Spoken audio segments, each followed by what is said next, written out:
Okay, we're going live on everything. I had one little technical issue that I'm in the process of resolving, but we are going to be live on YouTube and Facebook. In fact, YouTube is coming up, and let's see what's going on with Facebook.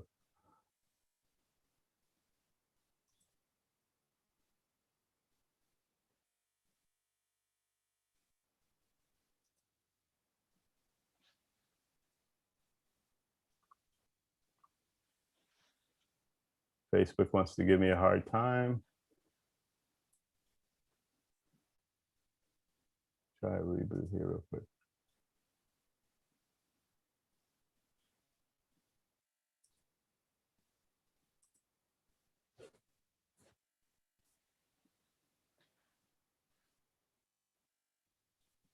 You guys can chat for a second. I'm literally having a little technical issue here that I need to resolve.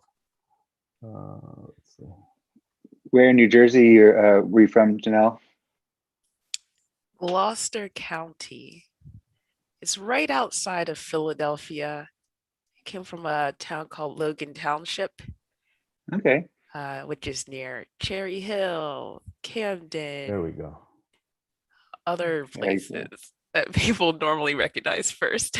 Yeah, I have close cousins in Medford, so that's got to be close, right? Medford, near Cherry Hill. Oh, I actually have not heard of Medford. It's a small town. I don't know, but I'm familiar at least with the Cherry Hill area.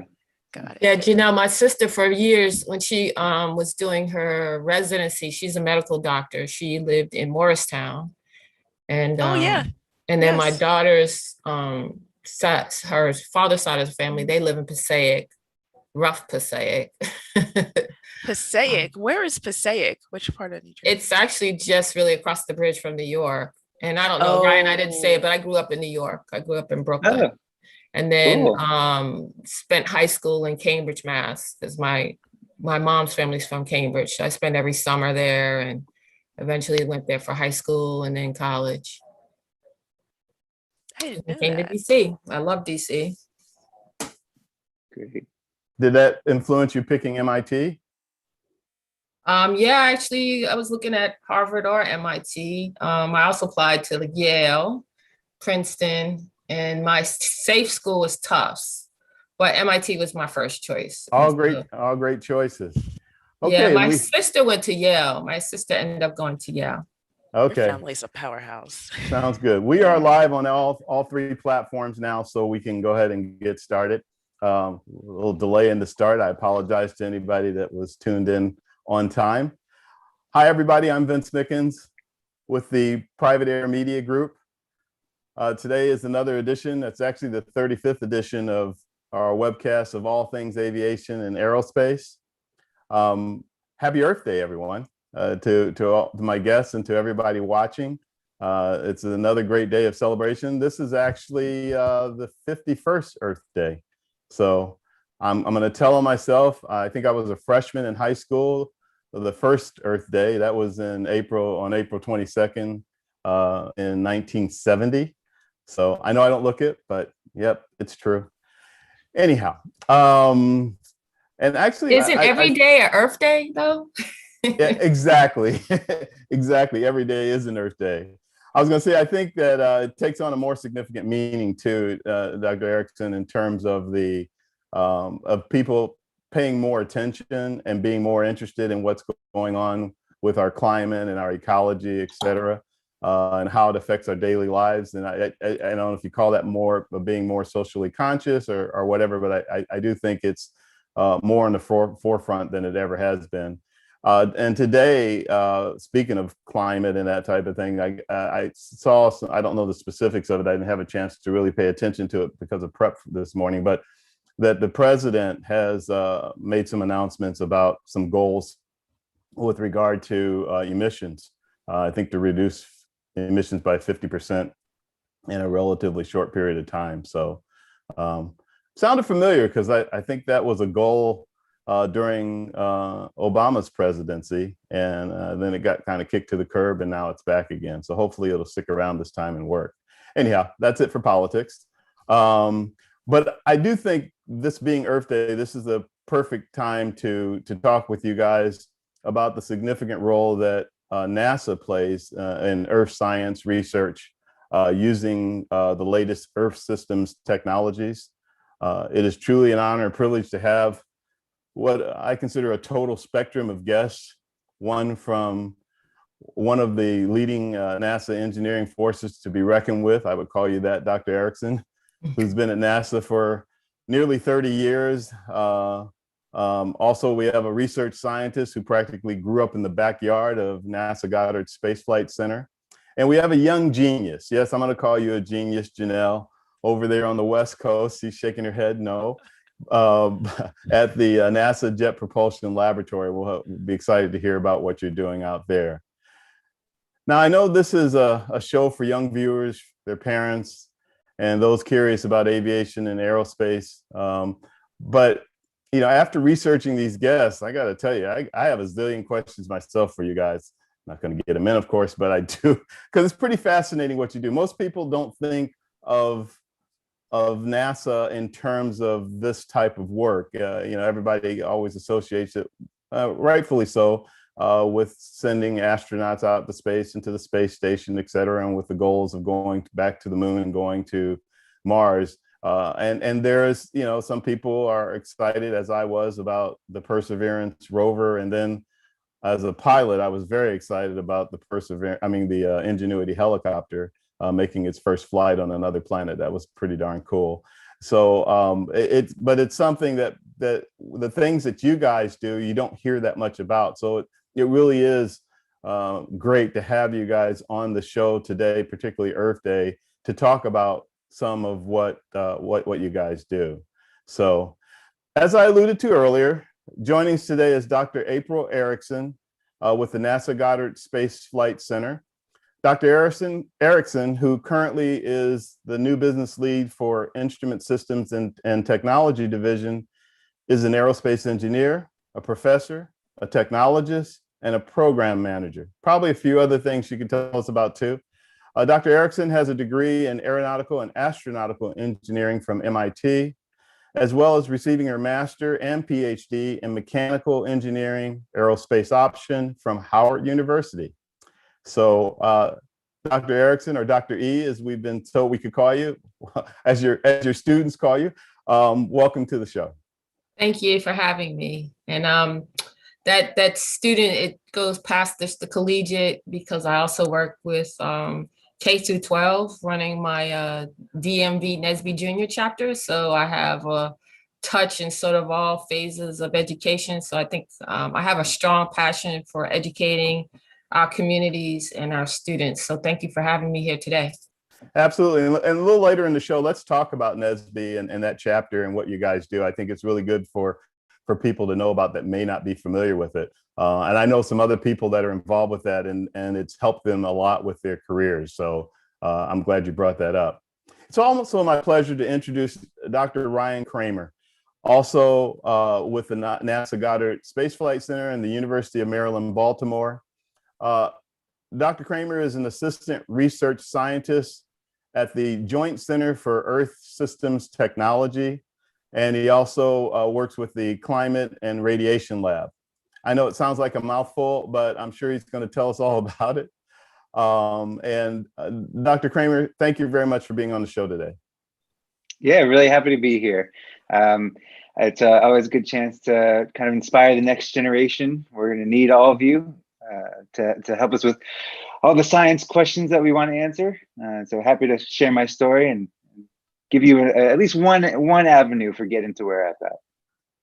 Thank you very much. Yeah, this is going to be great to talk with all of you guys about what you're doing and everything. That brings me to our rising star, Janelle Wellons, also an MIT graduate.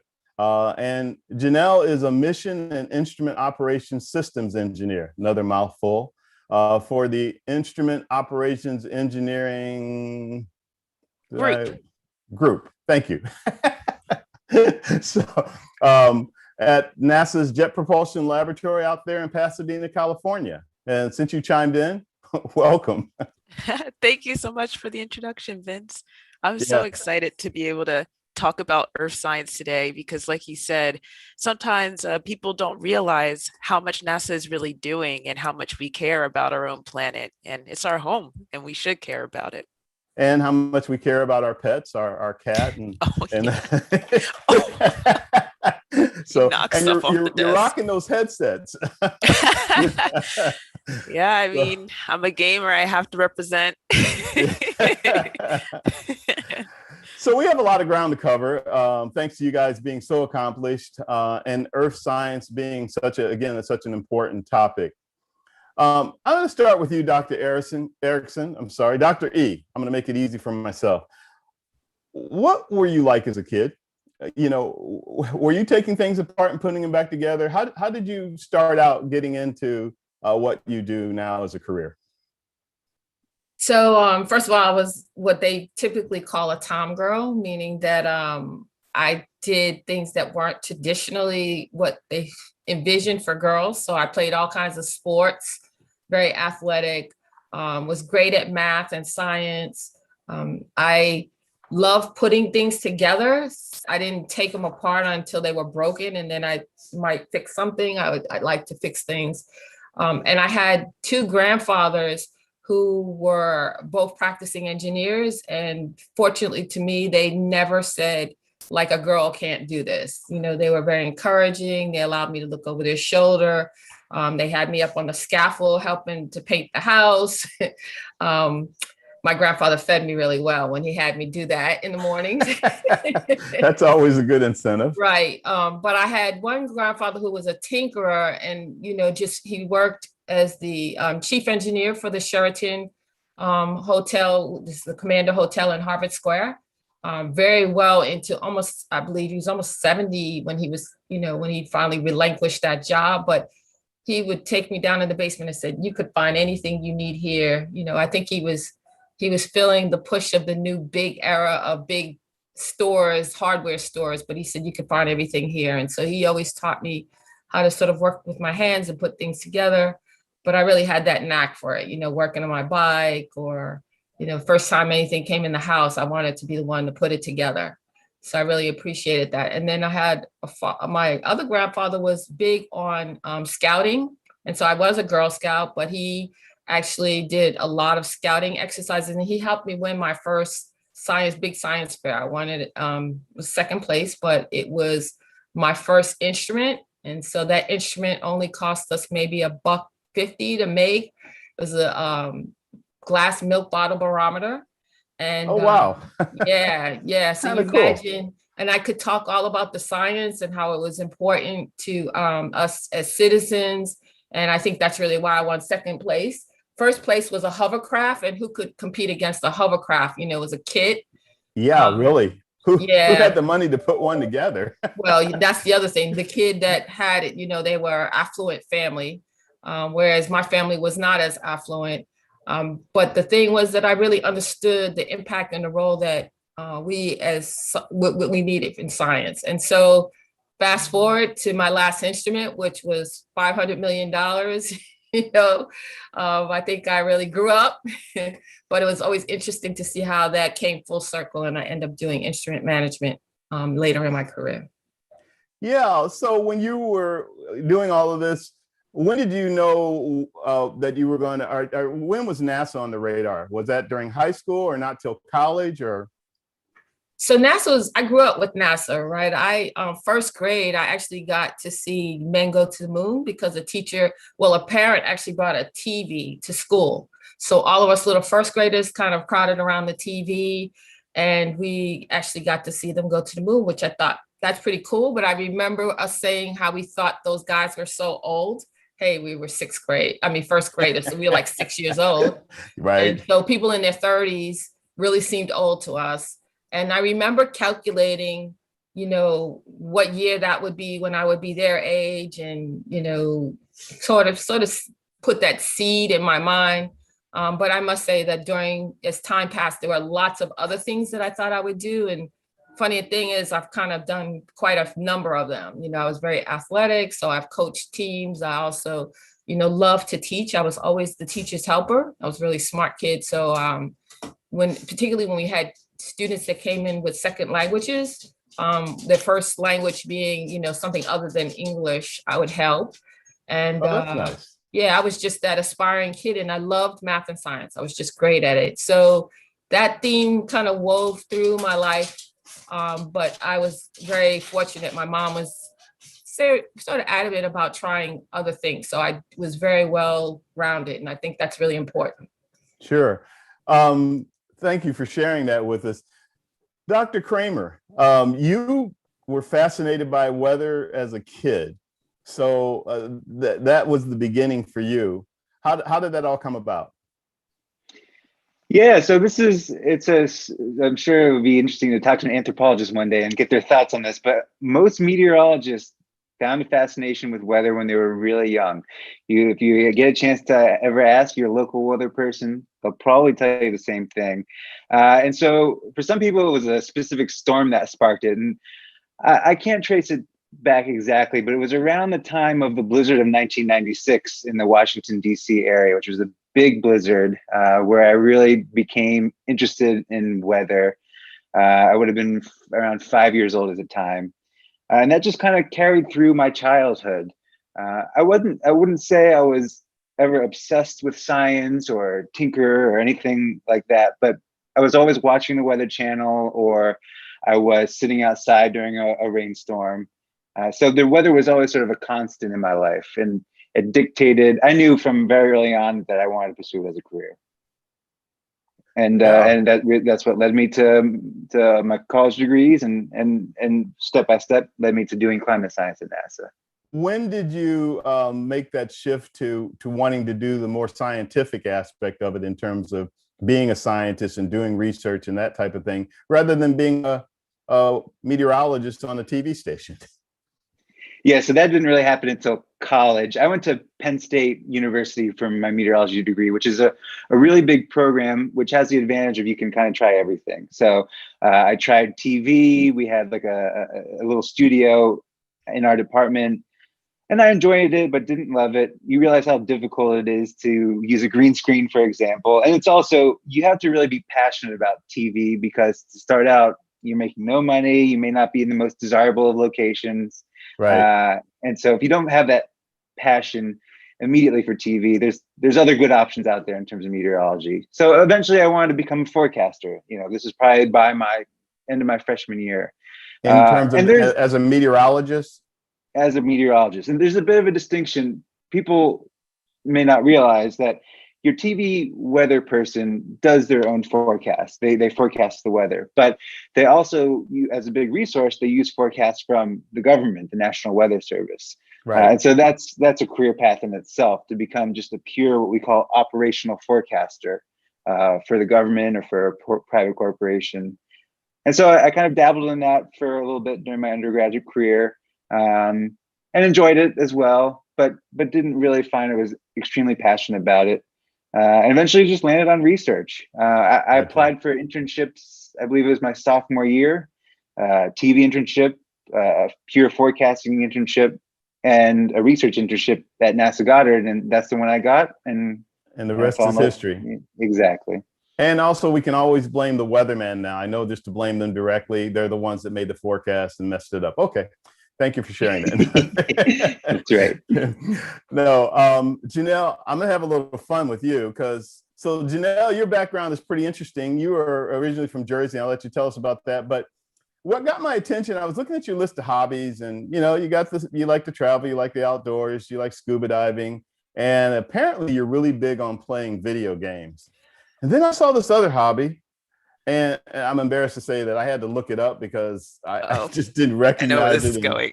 I have daughters, and I didn't want to ask them because they would give me that, Dad, really? You don't know what that is?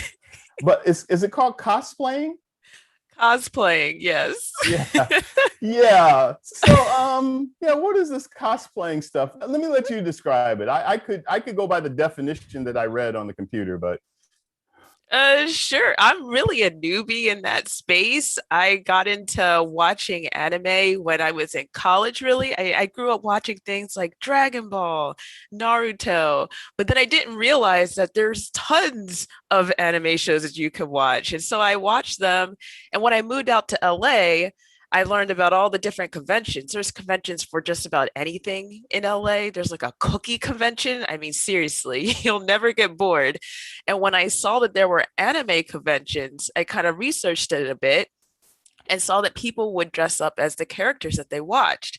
And so I thought the most interesting part of cosplay was that you could make your own costumes. And so actually in the background, you see this skull thing here? Yes, we do. This is actually part of one of my cosplays. It's a headpiece from a video game I played called Breath of the Wild. It's in the Zelda universe for people who know what that is. And I've always loved video games. And I think I love anime for the same reason. And it's that they tell beautiful stories and they put the person watching it right in the middle of it. Yeah. And I think that actually is part of why growing up, I had this affinity for learning more. Didn't matter what it was, but I just wanted to learn more. I was so curious. How do you put a disc in a box and that plays a game on your TV? That fascinated me. So I definitely think it's played a large it was part. your curiosity. So Yeah. in all fairness to you, I'm more than teasing you. What I really wanted to point out is, it's people tend to look at engineering as something that's more technical and more, for lack of a better term, kind of nerdy or whatever. And to know that you do something fun like that as an example, I think it's really good for people to hear, to know that, yeah, you can be really great with your curiosity about how a disc works inside of a Xbox or something, but at the same time, you have fun. So, and that's really cool. Speaking of that though, so as you did that and you started really having that curiosity, when did that move into you knowing that you were going to be interested in maybe studying engineering and developing from there? And by the way, MIT, I mean, that's the school. Honestly, I had no idea what I was doing growing up, not a single clue. I grew up in the type of environment that Dr. E described. It's a tomboy. It's like, give me the Barbie doll, I'll strap it to a remote control car and drive it down the stairs. Like that was the kind of kid that I was. My dad, he claims he didn't say this. This is what I said. I said that he always wanted a son and I came first. So he just treated me like his son. And I'm so appreciative for that. It meant that when we went to Toys R Us, we didn't go straight to the pink aisle. I could go and get whatever I wanted, whether that be Legos, action figures. And of course, my mom still had me get the Barbie playhouse, the horses. I honestly loved it all. I never felt constrained. And that's honestly the biggest gift that my parents and my family could have ever given me. Neither one of my parents are in STEM. No one in my immediate family was an engineer. I didn't have that around me. But when I got to school, I definitely realized that I loved math, absolutely loved math. And it wasn't the only love I had either. I also really loved literature, English, reading. I still do to this day. And I was going into high school, I was hearing my classmates talking about, what they wanted to do when they grew up. Oh, I want to go to this school. I want to get this degree and I want to go and do this as a career. And I didn't really have that kind of planning going on inside my own head. I just knew that I liked a lot of things. I liked learning how the world worked. My mom says I had a definite affinity for the science and the math, but it still wasn't concrete. I was doing Model Congress. I could have been a lawyer. I had so many interests and I did sports as well. And so when junior year came around, I had to start getting a little bit serious about it because you had to be applying to colleges. That's what you were going to do. And I had no clue where to start, not a single clue. Neither of my parents graduated with their bachelors, but they did go to school and it was local. And so when I started getting mail from all these colleges around the nation, I didn't know what to do with it. I started putting it under my bed. I started putting it in the trash when I ran out of space there. Oh my God. And on one of these days that I got this pile of mail, my mom stopped me because on top there was this pamphlet from a school called the Massachusetts Institute of Technology, a place I had never heard of in my entire life. Wow. And she had heard of it though. She worked with engineers. While she wasn't an engineer, she worked with them. And she knew that school. And we looked at the pamphlet and it was talking about this summer program. You go, you learn with other students, you learn about engineering STEM, and you stay for about 6 weeks or so. And it's all expenses paid as long as you get in. And so, of course, she had me apply to that. It's like, okay, whatever. I'll apply, write the essays. I totally forgot about it. And one of my classmates asked, what are you going to do for the summer? And I said, oh, I'm going to run cross country. And then I remembered this program and I was like, oh, if I get accepted into this program, it's at a school called MIT, then I'm going to do that. And he made me aware for the first time that MIT was a really hard school to get into. Right. And it's like world renowned. And I'm like, well, we can wrap that up because I'm definitely not getting into there. I was not number one in my class. I was not valedictorian. I made mistakes. I didn't have straight A's. And so why would a place like MIT, that kind of reputation, take someone like me? But lo and behold, one day in the spring, my mom calls me. She's like, come home, Janelle, come home. I'm like, why? She's like, you got a package from MIT. I'm like, well, I don't know what you're getting excited for. Well, I'm not getting in. Package is already a good point. It didn't click for me. It's more than a letter, so you got a chance. Exactly. I get home. I'm like, why are you? She said the same thing. She's like, Janelle, you think they sent you a package to tell you didn't get in? I was like, oh.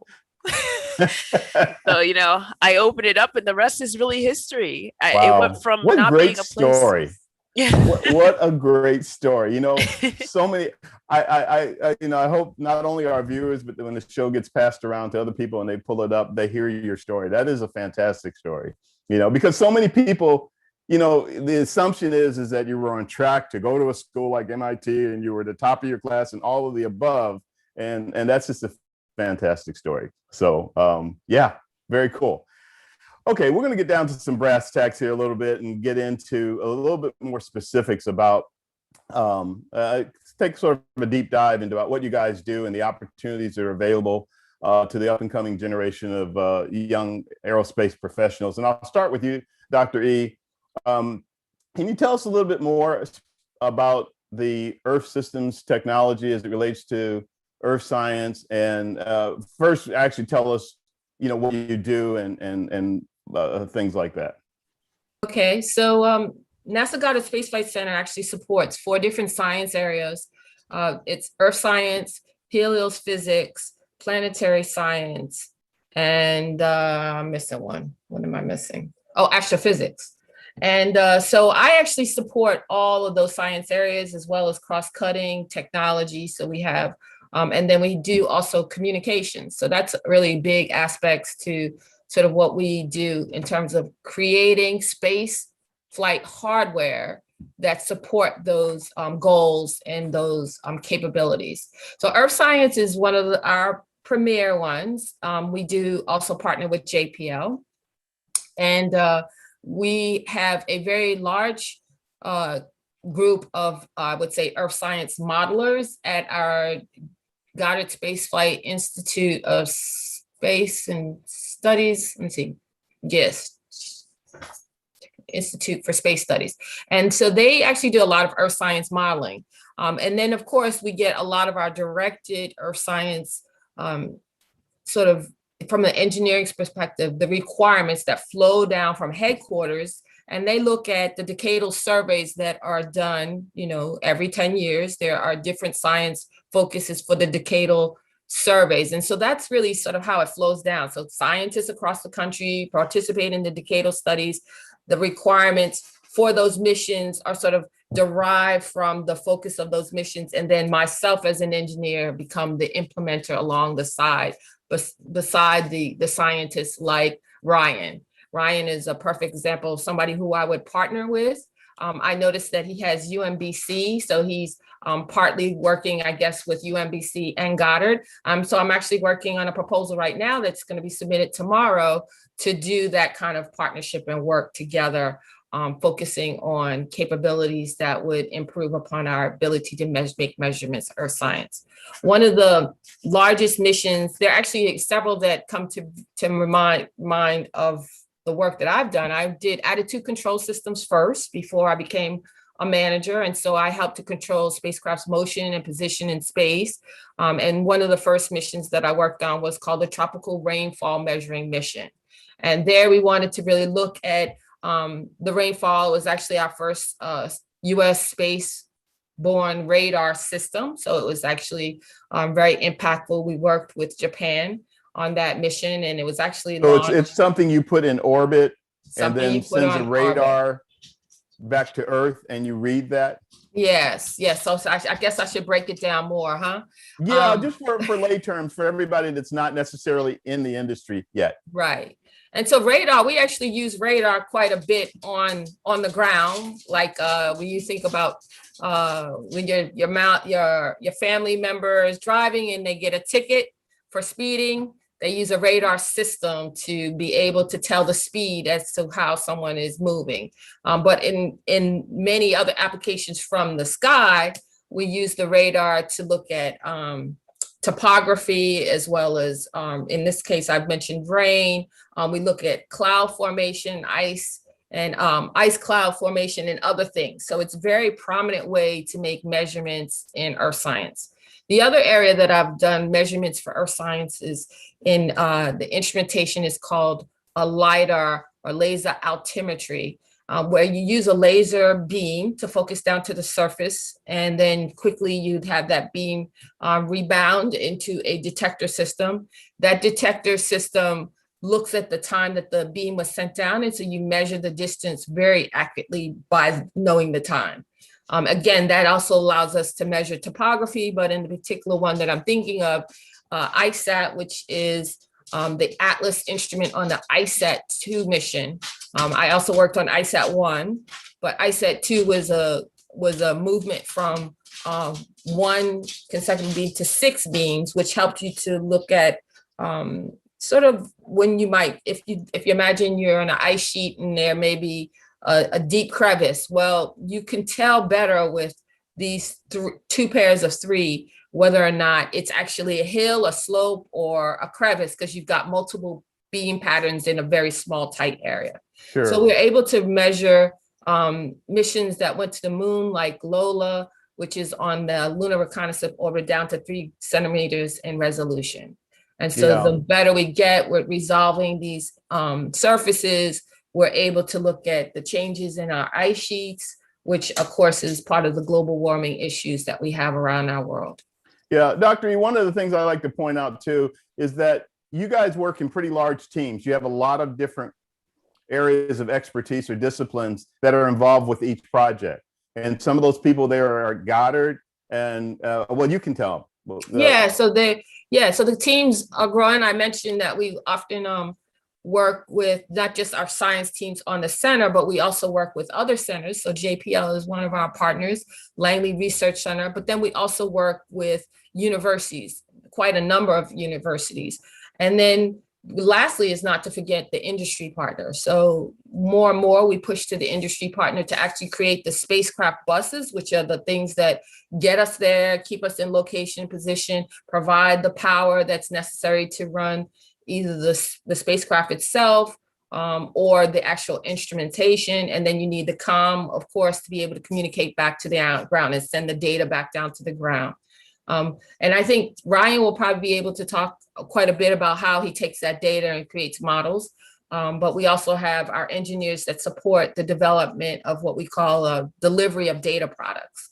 And so there are lots of facets to how the teams all pull together and the many different partners to pull these large missions together. Which also means there's a lot of opportunities. So Ryan, Dr. Kramer, you were, this is a perfect segue to you because you work at the Climate and Radiation Laboratory primarily, right? And then can you tell us, which I think relates to what Dr. E was just talking about, the Joint Center for Earth Systems Technology, what that's all about, and how that relates to the Climate and Radiation Laboratory and everything that she just said that you interface with. Yeah, so the Joint Center for Earth Systems Technology, I had to think about, make sure I had the acronym correct, is a department within the University of Maryland, Baltimore County. And something that people may not realize is that NASA is a federal agency, of course, but really, especially on the science side, only a segment of the NASA workforce is actually a federal employee. Most of us are what you call contractors, including myself. So the federal government will give private companies or universities grant money to hire their own scientists and work on NASA projects. So that's my situation. So that's why on the Zoom you may see UMBC after NASA. So I work physically, at least during normal times, at the Climate and Radiation Lab at NASA Goddard Space Flight Center. But I'm affiliated with University of Maryland, Baltimore County.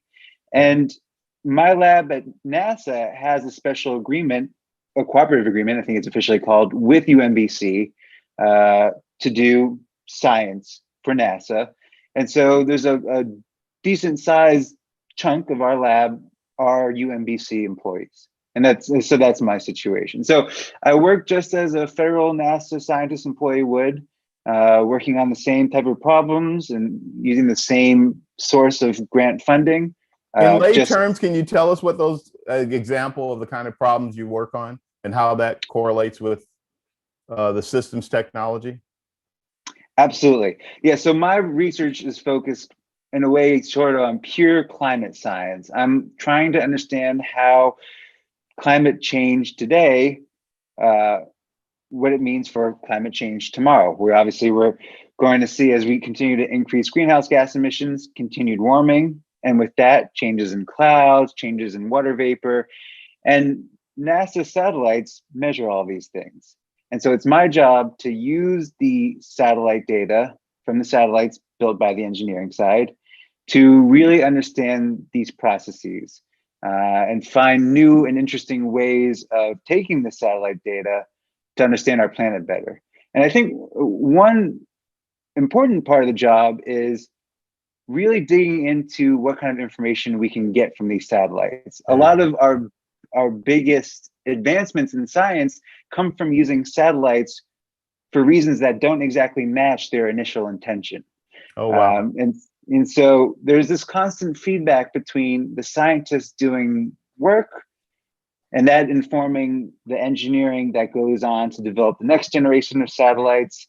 And there's a lot of steps in between. I mean, I use kind of the end result data, but the data that comes exactly from the satellite goes through steps until it becomes something that we can use to study the physical world.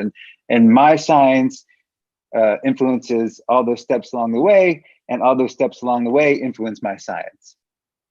Gotcha. And do you, I guess this is a question back for you, Dr. E. Does what they need in terms of that information that they've come about, does that influence the work that you guys do as you tweak or engineer the technology? For sure. You know, the scientists really tried hard to develop requirements that we call flow down requirements. So they start off with their science needs, and then eventually it boils down to, okay, we need to be able to have this amount of data. We have to have data compression, or we have, so then that means how fast can we compile that data, or how fast can we slew into position to make the right observation? You know, those are the ways when I say slew, that means rotate into position to look at and observe a particular item.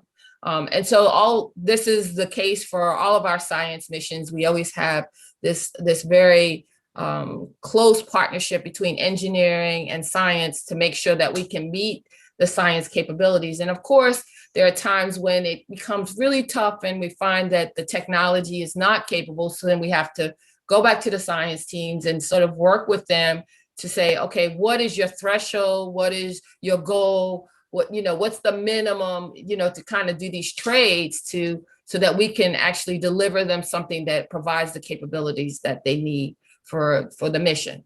It's a very interesting partnership, almost like a couple relationship, right? Because our success, helps them with their success, and vice versa. One of the things that I always find the hardest to do with scientists is what I call requirements creep. And what that means is, when you say, okay, I can do this, and they go, give me more. But that impacts. That's very real. Yes, and that impacts our ability to deliver on time, right? Because we now have this request that changes and ripples through the whole development of the either the instrument or the spacecraft bus. And so it's a very tight line that we walk to try to be able to deliver them the capabilities they need to achieve the science. And Gotcha. We also are very close to the public. So we also do want to be able to, as engineers, be able to articulate what those science needs are, what the science capabilities are, because we're a large part of the team, and that's part of the NASA mission, is really to educate the public, to have an impact for our communities, and we want to be able to articulate that. So we learn science along the way. Is that part of the you guys call the Globe Observer Citizen Science? Does that have something to do with that too, in terms of feedback from the public? Say the title again. I read something in the research we were doing, a Globe Observer Citizen Science. Oh yes, that's a large program, and Ryan probably knows about that. Citizen science is really an opportunity for people in our community to contribute to science. So I actually signed my daughter up it's between the two of us, but to make observation of clouds, and you can actually take pictures of clouds and then load them up. There's so many ways that people can contribute to science. One of my favorite is actually, it's not so much atmospheric science, but it's making observations of whale sharks. So whale sharks, you can actually, if you happen to see one, you can take a picture of that whale shark, and they actually have something similar to our fingerprints, a unique design on their back of spots. Well, we actually identified that those spots could be similar to the patterns that we see in the stars. And so therefore we have algorithms that look at star patterns and help you to locate your position and location in space. So we use that algorithm to actually help our scientists that are looking at whale sharks and to track the whales and to be able to tell which whale is what, and then create this larger catalog. Well, everyday people, fishermen or whoever, could actually help with that science. Yeah. Real quick, Dr. Kramer, could you tell us a little bit more about that program? Dr. E said you could elaborate on that a bit, on the citizen science involvement observers. I just messed that name up really good. No, it's fine. Yeah, so it's a big program that NASA runs. I have not been personally involved in it. I'm still relatively new to NASA and haven't kind of made my way in that direction. But what I will say is that atmospheric science and meteorology relies very heavily on citizen science. The National Weather Service, for example, has a network of just regular citizens who have weather observing platforms and instruments in their backyard. And young people can sign up for this. Somebody will come out and evaluate their space to see if they could put an official recording device in there. But even just as if a severe storm comes through your neighborhood, the Weather Service relies on people reporting that hail fell of a certain size or there was wind damage. And so you can pick up the phone and call your National Weather Service and be an observer for them. And they rely on that information constantly. So I think of all the sciences, meteorology and atmospheric science really relies on just regular everyday people. Yeah. So Janelle, you've been busy out there. Did I read correctly that you're working on basically 4 major projects right now, or involved in some way with them? 2 of which apply to Earth science. One of them has to do with the moon, the lunar stuff. And then, I just thought it would be cool to hear about the lunar part, but to stay on topic for a minute, can you tell us a little bit more about things like what is called the multi-angle imager for aerosols? Aerosols, and yes, Sentinel-6 and Sentinel-6 SWAT. and SWAT. And I'm in a not SWAT like most people are thinking. SWAT as in surface, water, and Water. ocean topography. Oh, I got the name. Yes.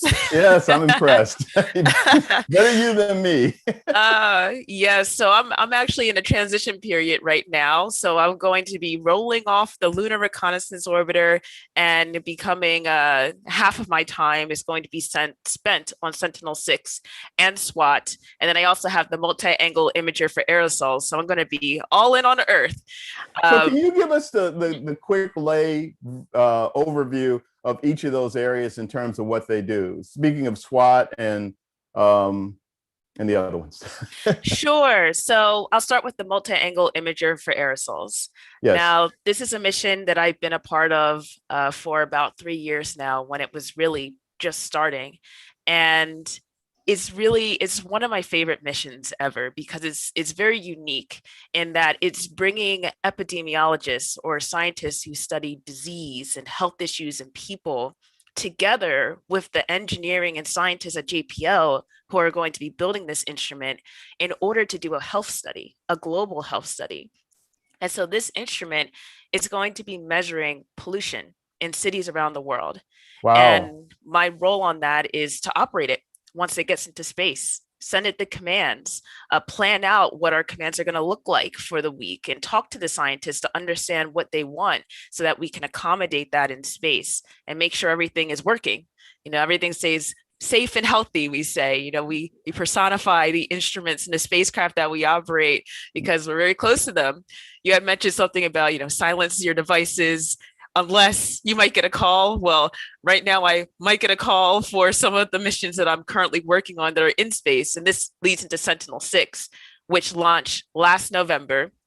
And Sentinel-6 and SWAT are kind of a package deal, at least for me, because they're doing similar things. They're different instruments, different spacecraft, but doing similar things, measuring ocean levels, measuring water levels so that we can better understand how our Earth is changing. Wow. And I thought you had one more. I have 4. So the multi-angle imager for Aerosols, Sentinel-6, SWAT, and the Lunar Reconnaissance Orbiter. Okay.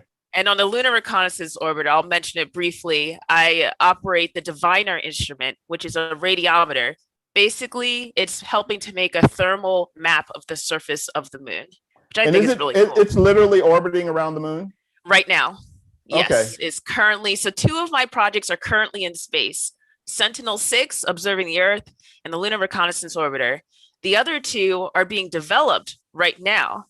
And so at JPL, they're being built, they're being tested, and the multi-angle imager for Aerosols are Maya, and SWAT are those 2.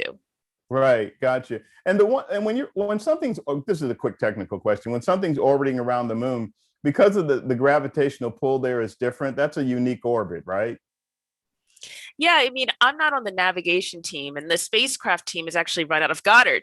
They're talking about these partnerships. JPL operates one of the instruments, but really a lot of this mission is run by Goddard. So I talk to them almost every day, and they have a team that talks about, maneuvers that they do in order to keep us in the proper orbit so that the instruments can make the observations. Like okay, exactly. Gotcha.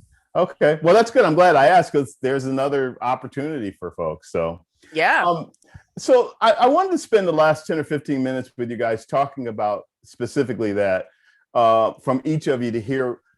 You've been on an early path with it, Janelle, so you can speak very closely to it because you've been at JPL about 5 years. So you're fairly recently out of school and that type of thing. But I think for all 3 of you, if I could hear from each one of you, your perspective about Dr. E, we were talking earlier about NSBE and tell a little bit what that means and what they do and the chapter, et cetera, so forth. So maybe we can start with you and kind of take it around the room. Ooh, that's dangerous because I do so much with my NSBE junior chapter. Okay, well, we got 15 minutes. No, go ahead. So NSBE is National Society of Black Engineers. And for people that aren't aware of it, it started off as a collegiate exercise in providing African Americans or people of color with opportunities to have a professional organization that would be very supportive of them. It's one of the largest run collegiate, professional organizations in the world, with international chapters as well as national chapters.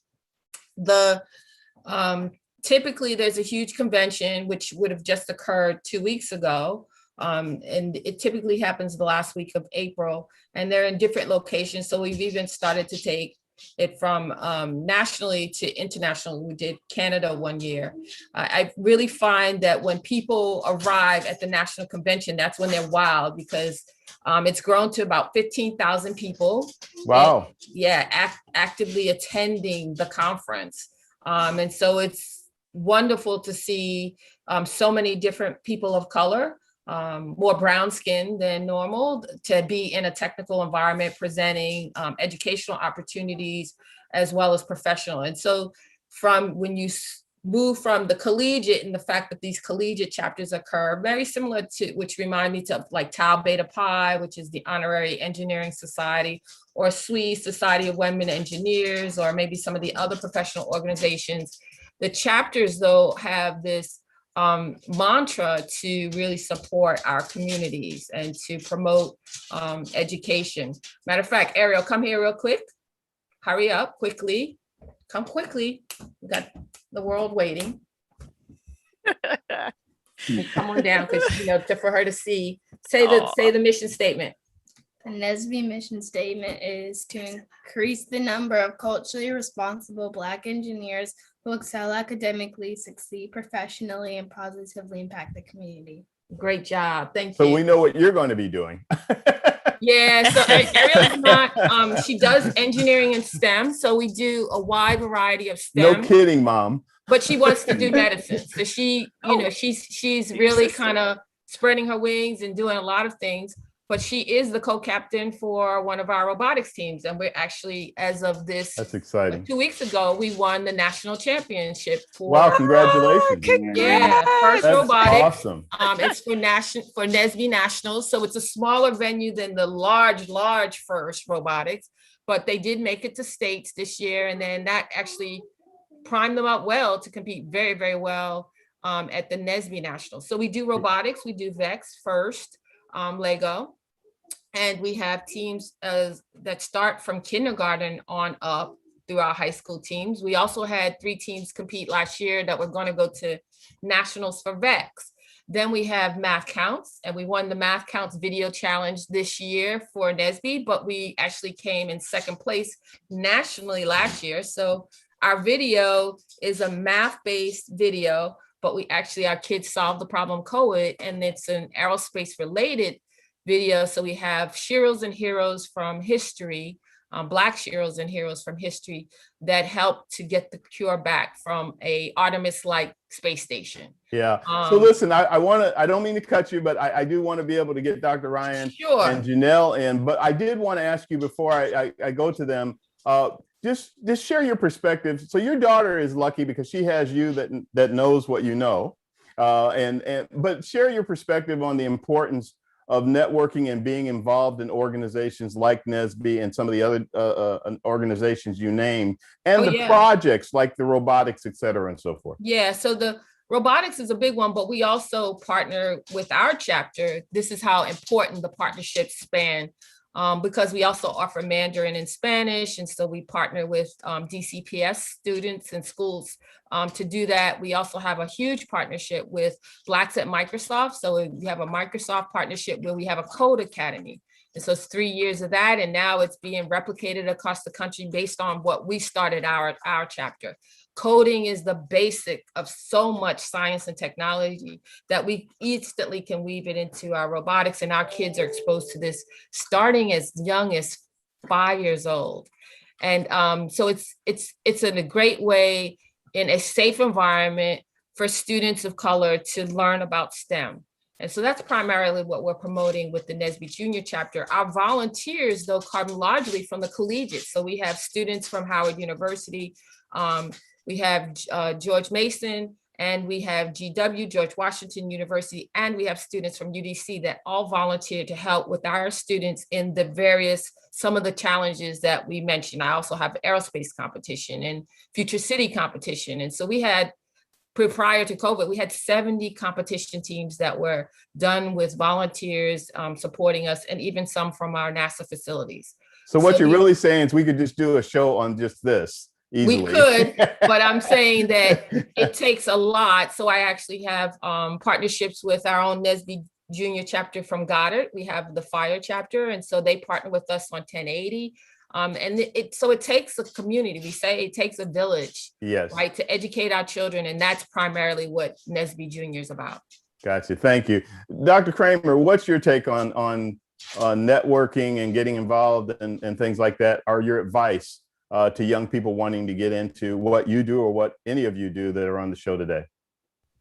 Yeah, networking is, of course, an important part of finding a career path. I think one thing that has always stuck with me is one way that I found is useful for networking is just to get involved, volunteer for a professional organization or just any organization. I think we think of networking as you have to approach somebody and be a really big extrovert and find something to talk about. But if you're working on something with other people, you'll just naturally network with them. Right. And so my experience has been volunteering for a meteorology professional organization. And I'll work on something small, could be helping to plan a networking event. But through that, I've met high-ranking officials from government agencies and from companies. You never know what doors are going to open just by saying yes and getting involved. Great. That's great advice. And that really kind of dovetails with what Dr. E was just saying, the same thing. Get involved, get involved in projects, get involved in like-minded groups, and things will go from there. So we will go to the youngest on the set here and ask you, Janelle, what your perspective is. I love that Dr. E spoke about NSBE. As a part of NSBE at MIT, I ran the outreach committee. We partnered with our local NSBE chapter that sent a balloon to space. We had a lot of fun, and getting the community involved has always been important to me. So when I moved out to California and, I got to JPL, I thought about ways to make it feel like a community. So part of what I've done at JPL is I become president of the Black Excellence Strategic Team, one of JPL's many ERGs or employee resource groups. And the goal is to make the lab a more inclusive place. So that if you're moving away from your family, you feel a little bit alone or isolated, you have a community that looks like you, that can relate to your experience and help you on your journey. I also do a lot of other work in the community. I'm on the board of the Glendale and Pasadena YWCA, helping to run our programming for girls to encourage them and inspire them to get into STEM.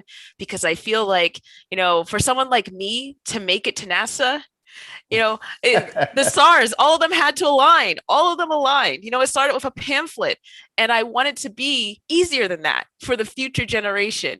And so I think it's so important that for all of us who do make it this far and think, well, I'm just hanging on, or, I'm not sure how I got here. Let's do our part in making it easier for the future generations to get here too. Because I would love to see a workforce at NASA, at JPL, and in many other industries in STEM to be more diverse so that we can do even greater things. I couldn't have said it better myself. Vince, I also wanted to mention too that Sure. Partnering not just with the professional organizations in the community important, but me sitting on boards. I was a former trustee for Howard University. I sit on the Industry Advisory Council for Minority Education at MIT. I've sat on boards at the National Academy of Sciences, Higher Education and Workforce. I mean, it's really important for us to have ability as scientists and practitioners, engineers, to infuse those changes or thoughts or help academia to educate the next generation. And so those are the other ways that we sort of network, partner, support the future generation. You guys have said it all. As we wrap up, we have a couple of minutes left. Any closing thoughts that you'd like to share with our viewers as we wrap up? I can start with you, Dr. Ericsson, since we're speaking just now. So I'm really looking and hoping for a bright future for all of us, right? And the continued education that run of the projects that I'm working on now is PACE, which looks at the ocean and atmosphere exchange of carbon dioxide. People often think of, just think about the global warming aspect of warming up of the atmosphere, but they forget how important our oceans are. And so I would also encourage people to look at that as another way that we can be impactful to the environment on a day like, Earth Day. I feel it's a privilege to be able to support science and to help create the components and systems that help our scientists to really examine our world. And so we are more careful about how we treat it and how we support it and the things that we're doing in our environment every day. So thank you for letting me share that message. Yeah, absolutely. Dr. Kramer? Yeah, I caught on to something that Janelle said very quickly, which is we as scientists get to this point where we don't know how we got here. And I think that touches on something that I felt, and I'm sure most scientists have felt, that we like to call it imposter syndrome. This idea that you don't understand why you belong, or where you've gotten to where you've gotten, or you don't feel that you've earned it. Maybe you've gotten lucky, or you're a fraud. Remember that no matter how successful and how confident somebody sounds, they are experiencing the exact same thing, possibly on a daily basis. And so don't let your circumstances or your feelings of anxiety kind of dictate your path. Just knowing that we're all kind of struggling to understand our successes and how to reach certain places helps give you confidence to move forward. We're all nervous and anxious about interacting with others and comparing with ourselves to others. Don't worry about it and keep pressing forward. Thank you for sharing that, Dr. Kramer. That's great. Janelle, I'm going to let you take us home. Okay. First of all, happy Earth Day again. Earth is our home. Earth is our planet. Let's take care of it. Let's take care of it. It's the only home that we have. If I had any parting words, it would just be to not be afraid. We can be so scared to go after our dreams, to chase opportunities because we don't believe in ourselves. What would have been my future if I had known that MIT was this hard place and I wouldn't be able to get in before I applied? I'm sure that would have been reflected in the words that I used. I wouldn't have had that confidence and I wouldn't have just been me. So think about it. The next time that something comes before you, you have your chance to work for NASA, you're thinking about applying to a school to MIT, you have to go for it. And you have to believe in yourself in the process in order to make your story and your adventure really begin. You guys are really, really inspiring. It's really, really cool to hear what all of you have to say. And I really thank you again for being on the program today. To our viewers and listeners, thank you for joining us today. I hope you found this show as enlightening, as inspiring as I know I have. Until next week, same time, same channel. For All Things Aviation and Aerospace, I'm Vince Mickens with the Private Air Media Group. Please remember to subscribe, take care of yourself, stay safe. Thank you, everybody, for being on the program. You guys take care. Live long and prosper.